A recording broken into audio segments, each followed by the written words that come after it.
இயேசுவின் நாமத்தினாலே அன்பின் வாழ்த்துக்கள். மிஷனரி வாழ்க்கை வரலாறு பகுதியில் நாம் இன்று காணப்போவது ஆப்ராம்ஸ் மைனி. பிறப்பு 1859, மறைவு 1912. பிறந்த இடம் லாரன்ஸ்வைல், சொந்த தேசம் நார்த் அமெரிக்கா, தரிசன பூமி இந்தியா. இந்திய தேசத்தில் பெந்தகோஸ்தே எழுப்புதலுக்கு காரணமானவர்களில் ஒருவர். பண்டிதர் ராமாபாயுடன் சேர்ந்து பணியாற்றியவர். அக்காலத்து ஊழியர்களை எச்சரித்தவர். The baptism of the holy ghost and fire என்கிற புத்தகத்தை எழுதியவர். இவர் லாரன்ஸ்வைலில் 1859 பிறந்தார். இவர் தேவனுடைய ஊழிய அழைப்பை பெற்று சிகாகோவில் உள்ள மெத்தடிஸ்ட் மிஷனரிகள் பயிற்சி பள்ளியில் பயின்றார்.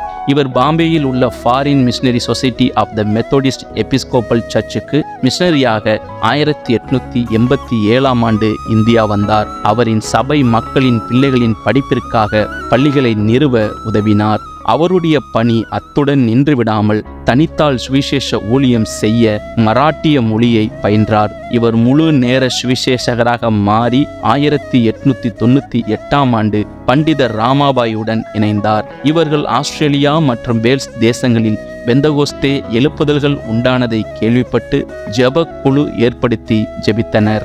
70 பெண்கள் தாமாக முன்வந்து குடிவேதம் வசித்து எழுப்புதலுக்காக ஜெபித்தனர். 1905 முன்பகுதியில் பல எழுப்புதலின் அலைகள் அவர்கள் நடுவே தோன்றின. அந்த குழு 500 பேராக வளர்ந்தது. அவர்கள் அப்போஸ்தலர் நடபடிகளில் சொல்லப்பட்ட ஆவிக்குரிய அனுபவங்களை பெற்றனர். சிலர் தீர்க்க தரிசனம் சொன்னார்கள், சிலர் தரிசனம் பார்த்தார்கள், சிலர் பற்பல பாஷைகளில் பேசினார்கள். இதுவே இந்தியாவில் பெந்தகோஸ்தே எழுப்புதல் உருவாக முன்னோடியாயிருந்தது. எழுப்புதலுக்கு காரணம் ஆழ்ந்த ஜெபம், பிரதிஷ்டை மற்றும் மனம் திரும்புதல்.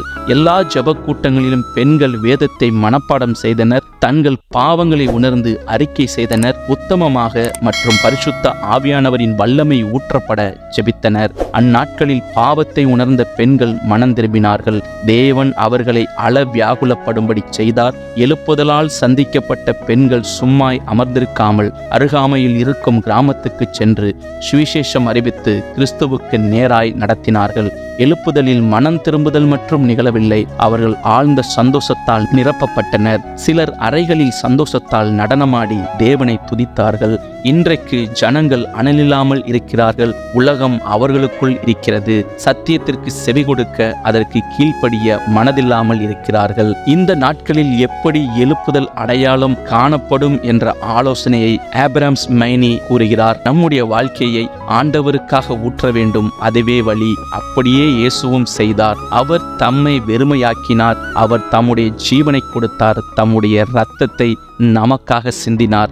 நாமும் அவ்வளவாய் வைராகியத்தோடு நம்முடைய ஜீவனையும் அவருக்காக கொடுக்கவும் நம்முடைய இரத்தத்தையும் அவருக்காக சிந்தவும் நாம் ஆயத்தமானால் நாம் எழுப்புதலை காணலாம் என்று கூறினார். இப்படியாய் தேவனுக்காக வைராகியம் கொண்டவர் 1912 இறைவனடி சேர்ந்தார். மகிமைக்குள் சந்தோஷமாய் பிரவேசித்தார்.